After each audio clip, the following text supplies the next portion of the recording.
참 좋으신 예수님, 오늘 이 새벽에도 저희들을 깨워주시고 또 쉴만한 물가로 인도하여 주시니 감사를 드립니다. 이 하루를 시작하며 주님께 먼저 인사드리며 말씀과 기도로 더욱 주님께 가까이 나아갈 때에 우리의 영이 깨끗해지게 하여 주시고 세상으로부터 오는 모든 부정하고 더러운 것들을 말끔히 씻어주시고 오늘도 정결하고 깨끗한 양심을 가진 선한 예수님의 제자로서 세상 가운데서 예수님을 드러내며 영광을 올려드리며 살게 하여 주시옵소서. 우리를 구원하신 예수님의 이름으로 기도드립니다. 아멘. 안녕하십니까. 선한 제자교회 성도 여러분, 2024년 2월 28일 수요일 새벽 아침이 밝아오고 있습니다. 자, 38번째 이야기, 은사의 목적은 교회 세우기. 자, 오늘 마지막 시간이죠. 14장 10절부터 12절 말씀 우리 함께 읽고 경건의 시간을 시작하도록 하겠습니다. 이같이 세상에 소리의 종류가 많으나 뜻없는 소리는 없나니 그러므로 내가 그 소리의 뜻을 알지 못하면 내가 말하는 자에게 외국인이 되고 말하는 자도 내게 외국인이 되리니 그러므로 너희도 영적인 것을 사모하는 자인즉 교회의 덕을 세우기 위하여 그것이 풍성하기를 구하라.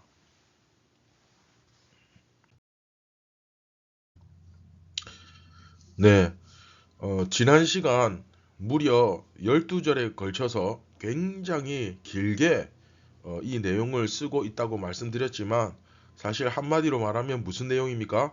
그렇죠. 은사는 교회의 덕을 세우기 위해서 존재하는 것인데 방언의 은사를 그런 식으로 사용하면 그 예배의 질서가 어떻게 되겠느냐, 흔들리지 않겠느냐, 사람들이 무슨 소리인지도 못 알아듣는 소리를 막 그렇게 하기 시작하면 두드리는 구리와 울리는 꽹과리 소리와 다름없는 바로 그런 소음공해와 다름없는 그런 것이 되고 서로 이해를 못해서 그렇죠 뿔뿔이 흩어지는 것처럼 분열되니까 방언하지 마라 그 얘기였죠. 이것은 소위 영적인 것을 사모한다는 것이 어떤 의미를 갖는 것인지를 분명하게 드러냅니다. 영적인 것을 사모한다. 이게 과연 뭘까? 그렇죠? 영적인 것은 신비적인 어떤 현상이라기보다는 우리 영적이다 하면 굉장히 신비적이다 이렇게 생각하는데 그게 아니라 굉장히 구체적으로 나오죠. 뭡니까? 교회의 덕을 세울 수 있는 것이란 뜻입니다. 다시 영적인 것이 뭐라고요? 교회의 덕을 세울 수 있는 것. 그래서 제가 늘 말씀드리지만 영적인 사람이 말을 함부로 하고 예의 없이 그렇죠? 굉장히 비인격적이고 이건 있을 수 없는 일입니다. 왜냐하면 영적일수록 교회의 덕을 세우고 그렇죠? 예수님의 몸을 더 건강하게 더 튼튼하게 만들어 가기 때문에 그것이 예수님의 인격이 드러나야 되고 예수님처럼 말해야 되고 예수님처럼 행동해야 되죠. 그렇죠? 그렇기 때문에 바울은 너희들 영적인 거 좋아하지, 그치? 그렇다면 교회의 교회의 덕을 세우기 위해서 영적인 것이 풍성하기를 구해라. 무엇을 위해서? 교회의 덕을 세우기 위해서. 이게 진짜 영적인 것이다. 그렇게 말하고 있는 겁니다. 이것은 어떤 신비적인 어떤 체험의 그 황홀경이나 또는 자기가 이런 어떤 신비적인 능력을 경험했다는 것을 자랑하는 것이 어떤 영적인 은사의 목적이 아니다 하는 것을 명백하게 지금 하고 있습니다. 그렇죠? 사실 바울은 같은 이야기를 여러 방식으로 반복해서 이야기하고 있잖아요. 그렇죠? 이렇게 같은 말이 반복되는 이유는 그만큼 사실은 바울이 일단은 간절한 것이고, 또한 고린도 교회의 그 소위 영적인 사람들, 자기가 영적이다 생각하는 사람들이 그런 사람들일수록 바울의 말을 잘 안 들을 것을 염두에 두었기 때문입니다. 이 영적 체험을 했다는 사람일수록 자기 체험에 대한 그 확신 때문에, 잘못된 확신이죠. 그 확신 때문에 교회 지도자가 아무리 권면을 해도 타일러도 잘 안 듣는 경우가 많죠. 그렇기 때문에 바울은 이렇게 여러 가지 비유를 사용해서 반복해 가면서 같은 가르침을 주고 있는 것입니다. 자, 전체 이번 38번째 이야기 마무리하겠습니다. 결국 모든 은사가 다 교회를 위해서 쓰임 받아야 한다. 은사는 다 교회를 위해서 쓰임 받아야 된다 하는 것을 우리는 분명히 명심하고 기억해야 합니다. 은사를 논하기 이전에 은사가 뭔지 바로 아는 게 정말 중요하죠. 이건 뭐 예배도 마찬가지고 교회도 마찬가지죠. 우리가 은사가 뭔지도 모르고 은사 하니까, 그렇죠? 은사에 대해서 제대로 잘못 알고 있는, 그렇죠? 물론 오늘 이제 이번 이야기에서는 방언 이야기에 좀 더 초점을 맞춰서 하고 있기는 하지만 사실은 모든 은사, 그렇죠? 방언뿐만 아니라 모든 은사는 교회를 위해서 쓰임 받아야 하는 것이다. 교회를 세우는데, 그렇죠? 그것이 재능이건 뭐 재물이건 또 뭐 인맥이건 또 어떤 환경이건, 환경적 은사도 있잖아요. 그렇죠? 그 섭리적 은사, 성부 하나님의 은사, 그렇죠? 또 신령한 능력, 성령 하나님의 은사, 어떤 체험, 그리고 직분, 이거는 이제 성자 예수님의 은사, 그렇죠? 하여튼 재능, 재물, 인맥, 환경, 어떤 신령한 능력, 체험, 직분, 뭐든 간에 이런 모든 것이 다, 그렇죠? 하나님의 교회를 세우는데 사용이 되어야 한다 하는 겁니다. 그런데 문제는 뭡니까? 이 은사가 자기를, 그렇죠? 자기를 자랑하고 자기를 드러내는데 사용되는 경우가 생각보다 상당히 많다는 데 있죠. 특히 한국 교회에서는 직분을 서로 다른 은사로 인식하기보다는 계급으로 인식하는 경우가 너무 많습니다. 그렇죠? 또 방언이나 이런 영적인 은사를 가진 사람이 이걸 가지고 신앙적 수준이 더 높다는 식의, 그렇죠? 그런 인식도 없지 않죠. 이런 것들은 결국 과연 은사가 교회를 세우는데 정말 유익한가? 이걸 의심하게 만들죠. 사실은 맞는데, 정말 교회를 유익하게 하는 것이 맞는데, 이런 식으로 은사에 대해서 잘 모르시는 분들이 은사를 사용하니까 이거 의심할 수밖에 없죠. 방언하시는 분들이 막 자기가 방언한다고 좋아서 막 방언으로 하는데, 목사님이 가셔가지고 집사님 방언으로 기도하시는 것 좋은 것이지만 함께 모인 자리에서는 방언으로 기도하지 마시고 뭐 이런 식으로 권면을 하면, 아, 우리 목사님이 말이야 영적인 깊이가 없으셔, 뭐 이런 식으로 판단하면서, 그런 판단하면서 뭐 하겠습니까 결국, 그쵸? 자기는 영적 깊이가 있다는 거잖아요. 그쵸?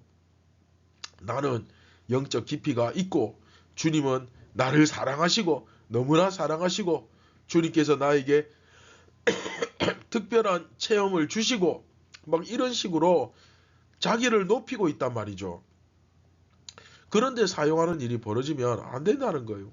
이건 모든 은사가 다 마찬가지입니다. 말씀을 잘 전하는 것도 마찬가지고 섬김을 잘하는 것, 또 뭐 행정, 교육, 안내, 기타 봉사 등 어떤 또 집안이 좋은 것, 재물이 많은 것, 또 이거 환경적 은사죠. 또 여하튼 등등의 모든 은사가 다 마찬가지입니다. 다 마찬가지. 이것이 나 좋아라고, 나 좋으라고, 나를 높이는데 이 은사가 사용되면 안 되는 거예요. 그건 뭡니까? 교회를 세우는데 사용되어야 되죠. 그렇죠? 따라서 그 직분을 우선은 서로 다른 은사다라고 올바르게 인식을 해야 하고, 또 다른 역할을, 그렇죠? 목사하고 그러니까 목사하고 집사는 목사가 높고 집사가 낮고 그런 게 아니잖아요. 그렇죠? 목사하고 집사가 서로 은사가 다른 거예요. 그렇죠? 다른 역할을 맡고 있는 겁니다. 그렇죠? 성령의 은사도 마찬가지죠. 뭐 방언 받았다고 내가 특별한 것이 아니라 집사하고 장로하고 다르듯이 그냥 서로 다른 거예요. 그렇죠? 이해됩니까? 그런데 그게 아니고 이걸 계급으로 생각하는 경우가 많죠. 그래서 목회자는 뭐 부장급이고 장로들은 평신도 계급 중에 제일 높은 무슨 뭐 그쵸 과장입니까? 하여튼 또 집사는 그런 무슨 뭐 말단 직원입니까? 뭐 어쨌든 그런 식으로 되어버리는 그런 모습들이 이제 나타납니다. 이건 사실 참 답답하고 그쵸 안타까운 노릇이죠. 스데반 집사가 여러분 말단 직원입니까? 아니잖아요. 그쵸? 자, 이건 결코 올바른 것이 아니거든요. 이런 현상들이 결국 조금 전에도 말씀드렸지만 우리가 받은 은사가 교회를 세우는데 정말 유익한가? 자꾸 이런 식으로 의심하게 만듭니다. 심각한 문제죠. 직분은 교회를 세우기 위해서 사용되어야 되는데 모든 은사가 마찬가지고 그렇죠? 근데 오히려 그 직분이 또 어떤 성부 하나님의 은사, 성자 예수님의 은사, 성령 하나님의 은사 이런 은사들이 교회를 오히려 무너뜨리는 결과를 가져올 수도 있는 거죠. 자, 그렇다면 여러분들은 어떤 은사를 갖고 계십니까? 여러 가지 은사를 갖고 계신 분들 뭐 다양하게 많겠죠. 어떤 분들은 찬송을 정말 잘 하신다든지 또 앞에 나가서 찬양 인도를 정말 잘 하시는 분들도 있을 거고 또 말씀을 잘 전하는 그런 사람도 있을 겁니다. 또 이 소그룹 운영 그쵸? 이 인도를 정말 잘하는 사람이 있을 수도 있고 또 아이들을 잘 돌보시는 분들 또 양육을 잘 하시는 분들 재물이 많아서 헌금을 많이 해서 그 교회의 재정을 좀 든든하게 세워 가시는 분들 또 뭐 기타 여러 가지 정말 많겠죠.